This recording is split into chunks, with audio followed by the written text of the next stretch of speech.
Hello and welcome to the 49 Mnemonics of the PMBOK Guide 6th edition. We've been taking this journey for quite a while now and we are on to episode 4 of 10. We covered integration, so if you missed that video, go watch it. Scope, schedule, go watch those videos. And today we are down to the cost area. And cost is a massive area on the exam, folks. It's one of those areas that you really need to make sure you understand very, very well before you go into the exam. Not because the questions are that many, but here's why. I suspect that there are questions from cost that might carry more weight than other areas. That's just my suspicion. I'm suspecting that on the exam, though it's not a large area, I am suspecting because of the immense technicality needed to answer those questions, I'm just guessing that they may just carry more weight. And that's why the formulas from this chapter are rather important. So welcome to the 49 Process Mnemonics Part 4. My name is Phil. You can check out videos on this channel. I've been doing this for quite a while, trying to help people who are taking a PMP exam. My experience was horrendous in the exam. I thought I was going to fail. No one prepared me for the horrendous questions that I got. Questions 1 to 20, horrible. I spent 1 hour tackling my first 20 questions. And it wasn't until the light bulb came on and I decided to try taking the exam in a different way from the back to the front. That is really what helped me, in my opinion, ace the exam. Praizion, the company behind this, has got a website. Check out praizion.com. We've got training and coaching to make sure that your experience on the exam is not like mine. I want to prepare you so that when you go into that exam, you'll know, oh, well, how bad could it be? If Phil's exam was that bad and I'm thinking mine could be like his, well, I'm prepared for it. You see, that's my goal, to get you to see the exam through the lens I did so that when you finally encounter the exam, it won't be that crazy for you. Praizion has trained lots of firms worldwide. You can see those on the screen. Major topic of focus for today is page 25. So the first, second, and third videos, go watch them so that you understand how these flow and what we're talking about. But today we're going to be moving into cost, an area that a lot of people cry about on the exam, because if you're not mathematically inclined, you may find the formulas a little bit tough, and that's all right. It's okay. You can still pass the exam even if you're not that good with formulas. But first of all, remember the 2 24 10 12 1, the postcode, and remember the phone number 766 436 3734. That helps you keep your focus on how many of these numbers you know. So we've talked about the 766. We've talked about integration 7, scope 7, and schedule. I beg your pardon, integration 7, scope 6, and schedule 6. Now we're talking about the 4 from cost management. So take a look at this picture. This is your ridiculous mnemonic for the day. It looks like a little puppy. What's he about to do? What's right in front of him?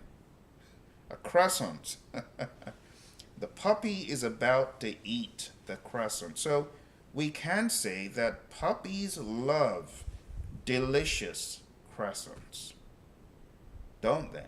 Let's take a look at the Whacky mnemonic.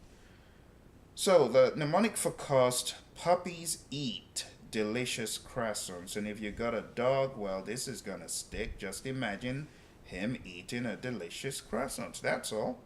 So the P stands for plan cost management. The E stands for estimate cost. The D stands for determine budget. And the next C stands for control cost. So we've got puppies eat delicious croissants. Now, the PED, the first three, are all in planning, you see. And because they're all in planning, and there are 24 processes in planning, these could be looked at as carrying just about 1% each. So plan cost management, estimate costs, and determine budget. I want you to look at those as 1% each. We're trying to keep our focus and trying to spread all these out so we understand potential percentages on the exam. Now, I know it's not cookie cutter on the exam, but this is going to help us in perspective. So when you come across certain concepts in the first three processes, it's important that you keep them in perspective. Now, control cost, if you split it right down the middle, like we do for all those monitoring and controlling processes, our estimate is roughly 2+%, right? So if you add them all up, the total is roughly 5%. Now, because PMI could mix and match the different knowledge areas, it is possible that you could get slightly more than this, but I like to level out the playing field so I don't go overboard in my concentration of plan cost management or how I concentrate on estimate cost and so on. You got to look at the playing field and know what potentially these could cost on the exam, okay? So if you're thinking about 5% on the exam, you also need to take a look at the low-hanging fruit and the biggies when it comes to each knowledge area. For me, I think the biggies in cost management come down to understanding the three major approaches, or should I throw in the fourth one? Let's call them four estimating approaches. Analogous, parametric, 3-point, and bottom-up. And understand which of these is the most accurate. So you know bottom-up is going to be very, very precise compared to something like analogous, which is so wide. Also, understanding the way the WBS comes into play here in the control accounts is important, because control accounts are given certain buckets of money, and those buckets of money need to be accounted for in control cost. And without a good control account system, you're going to find it hard to properly practice earned value management. And that is why I've taken some additional time today to talk about earned value management, because I think if we go into earned value and I give you a few mnemonics to remember earned value, I think it will add some value. And no pun intended, but I think spending some time to talk about earned value will add some value. So why don't we do that? Let's talk about some of these earned value metrics and give you a few mnemonics for that as well. So for earned value memorization, first of all, you need to look at the big picture. A lot of the questions on the exam in earned value deal with your basic metrics and derivative metrics. And I'm talking about the four derivative metrics. Not every metric under the sun, but the main four derivative metrics. So SPI, CPI, CV, and SV. Now, for SPI, CPI, CV, and SV, just remember they all start with an E in the formula. They all start with earned value, and that's why I say earned value is king. The second thing to remember is if it is cost related, then you use actual cost.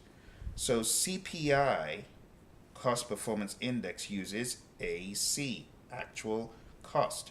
That should be easy to remember, right? And remember that the PV, planned value, is used where we have anything schedule related. P for plan. The plan is the schedule.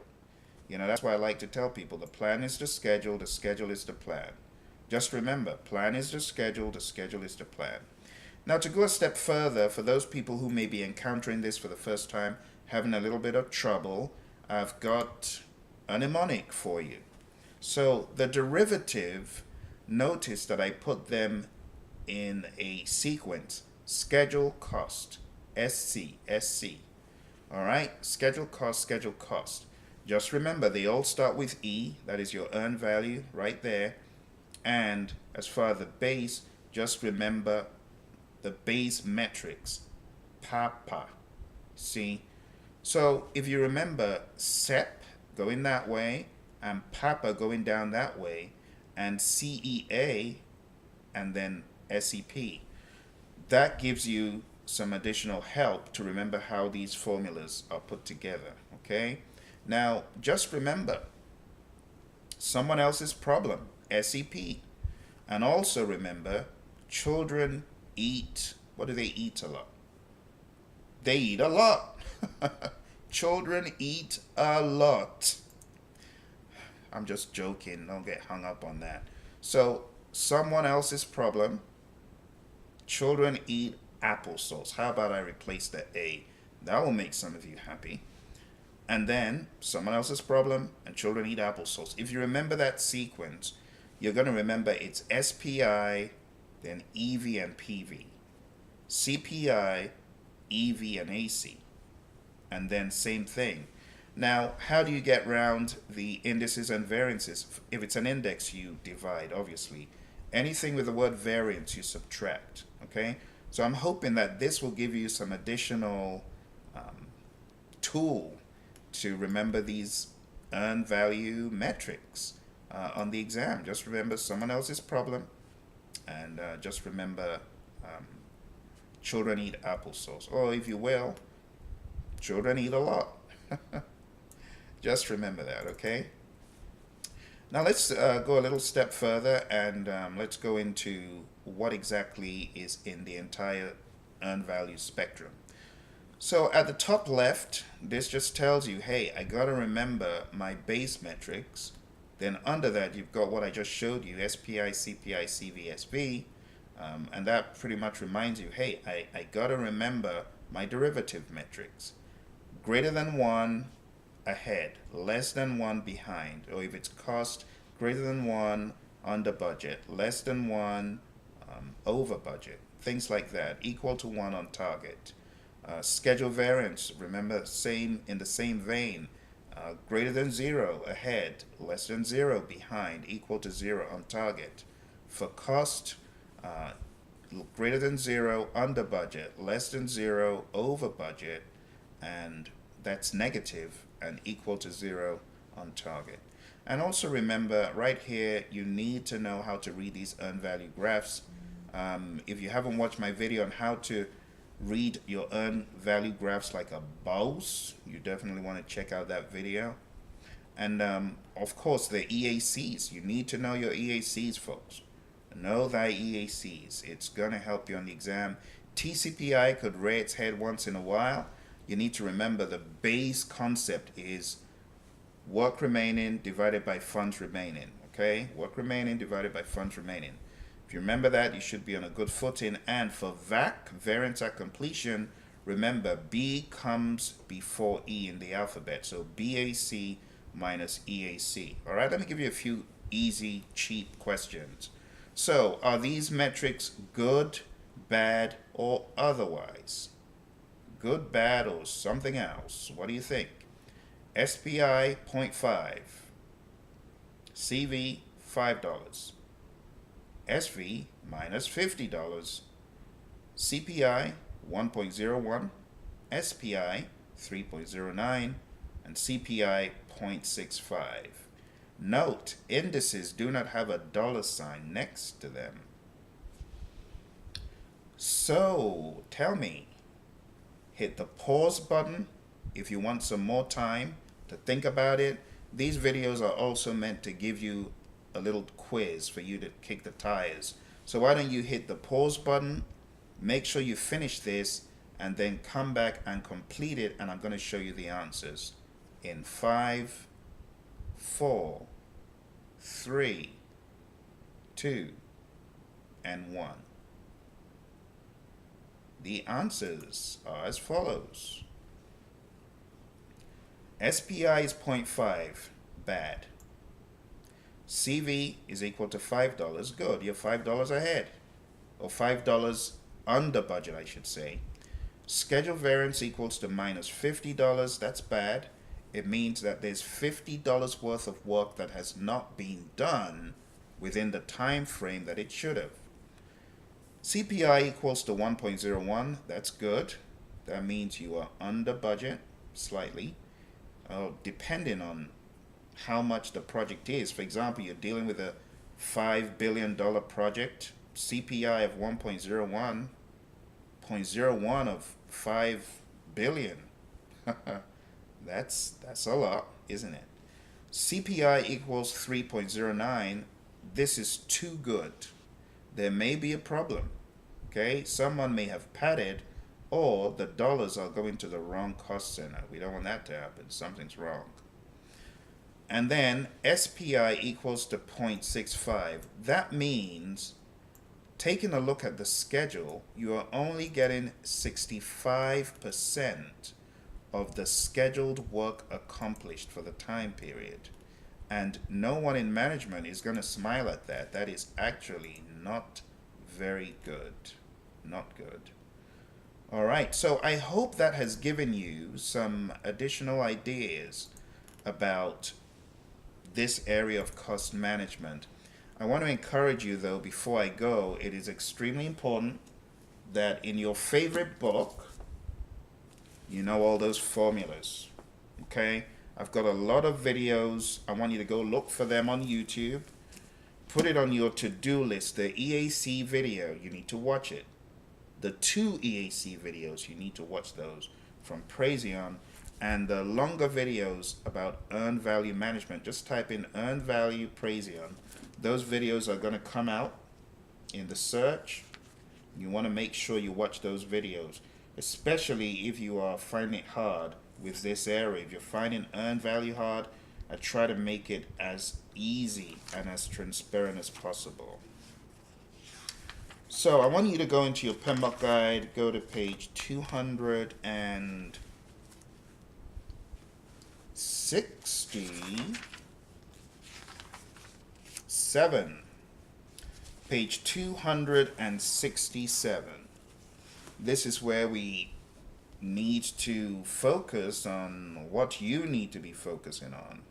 So if you're looking at page 267, it reads earned value analysis.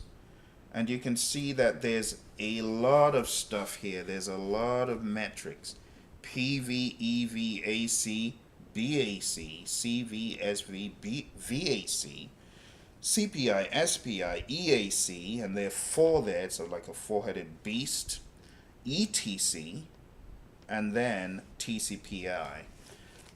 Page 267, table 7-1. Guys, I really need you to focus on this page. Read it, make sure you understand, and make sure you can dump this on a piece of paper before going into the exam, because no one knows what kind of questions they'll get on the exam. What happens if you're given 10 earned value questions?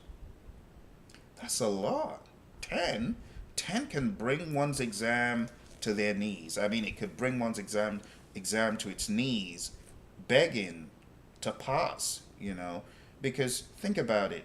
If these are weighty questions that carry more weight, like I'm guessing, it could destroy one's ability to pass, And I'm not saying this happens a lot. I don't want to freak you out, but I'm just trying to be the voice of reason that is saying you gotta be battle ready. You gotta be battle ready. Honestly, who knows what would just put you over that tipping point to pass? Who knows? Maybe 3 earned value questions is all certain people needed to get into the pass zone. It's absolutely possible. That's why when I take a look at this book, I'm not saying that the PMI are going to cherry pick. What happens if you're getting a boatload of stuff that seems like the entire PMBOK guide was covered on an exam? Let me tell you a story or two. There have been some funny incidences of students who have taken the exam more than once. They went in to take the exam the first time. They failed everything except closing, where they got above target. They go in the second time and they get target in everything, for example, including closing where they got above target before. You see the funny thing?